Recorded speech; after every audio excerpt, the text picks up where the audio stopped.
سامعین محترم، آج کی سیلاب کی صورتحال سے بخوب ہی آپ اندازہ کر چکے ہیں۔ اس میدان عمل کے اندر جتنا علماء، مذہبی لوگ اپنا اپنا کردار ادا کر رہے ہیں، اتنا عوام الناس، سیاسی طبقات کے لوگ اپنا کردار ادا نہیں کر رہے، جن پر ساری زندگی لوگوں نے تانہ زنی کی، باتیں بنائی، باتیں سجائی اور یہ کہتے رہے یہ مولوی صاحب فلاں حلوہ کھا گیا اور مرغے چرگے کھا گئے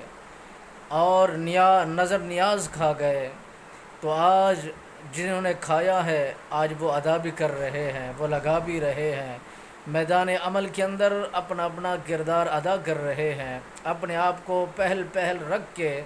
لوگوں کی ہمدردی میں پہل رہے ہیں اور اپنا بخوبی کردار ادا کر رہے ہیں۔ آج تک ہمیں یہ بات سمجھ میں نہیں آئی کہ جو حلال رزق، حلال طیب رزق کھائے اس پر لوگ باتیں بناتے ہیں، اس پر تانہ زنی کرتے ہیں، اور جو ساری زندگی حرام کھاتے رہے اور سود کا کاروبار کرتے رہے اور ان کی طرف لوگ زمانہ متوجہ نہیں ہوتا، ان پر باتیں نہیں بناتا، نہ ان پر تنقید کرتے ہیں، نہ ان کی طرف اشارے کرتے ہیں، جو ساری زندگی زنا کرتا رہا، جو ساری زندگی شراب پیتا رہا، جو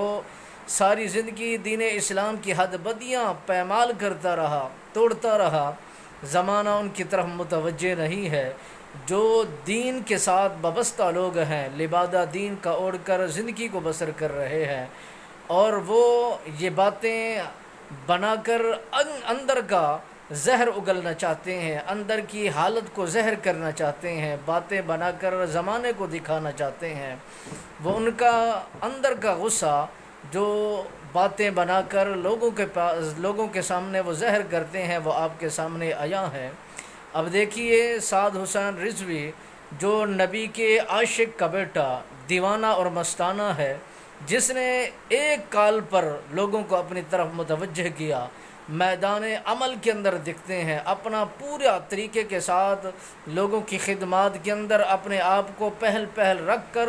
لوگوں کی باتیں بھی سنتے ہیں، لوگوں کا سہارا بھی بنتے ہیں، اپنا کردار بھی ادا کرتے ہیں، اور حلالی باپ کی اولاد حلالی ہویا کرتی ہے، وہ اپنا طور طریقہ اسی کے مطابق کیا کرتی ہے۔ جنہیں تم نے ساری زندگی ووٹ دیے، جن کو تم نے ساری زندگی اپنا سردار و حاکم تسلیم کیا، وہ تمہارے لیے کتنا عمل کرتے ہیں، کتنا کردار ادا کر رہے ہیں۔ تمہارے لیے اب غور و فکر کی بات ہے، ابھی بھی تمہاری آنکھیں نہیں کھلتی تو پھر حشر تک تمہاری آنکھیں نہیں کھلیں گی۔ دعا ہے رب العالمین ہمیں دین و اسلام کے مطابق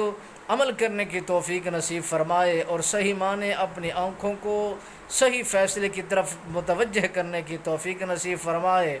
ابھی بھی دین اسلام کی طرف متوجہ ہو جاؤ، اور دین وہ دین ہے جو ہر عام و خاص کو اپنا حق دیتا ہے، کسی پر نا انصافی نہیں ہونے دیتا، کسی کا حق نہیں مارنے دیتا۔ جب دین کا غلبہ ہو جائے گا تو پھر اسلام کو بھی عروج ہوگا اور ہر گھر کے اندر اسلام کا ماحول داخل ہو جائے گا، پھر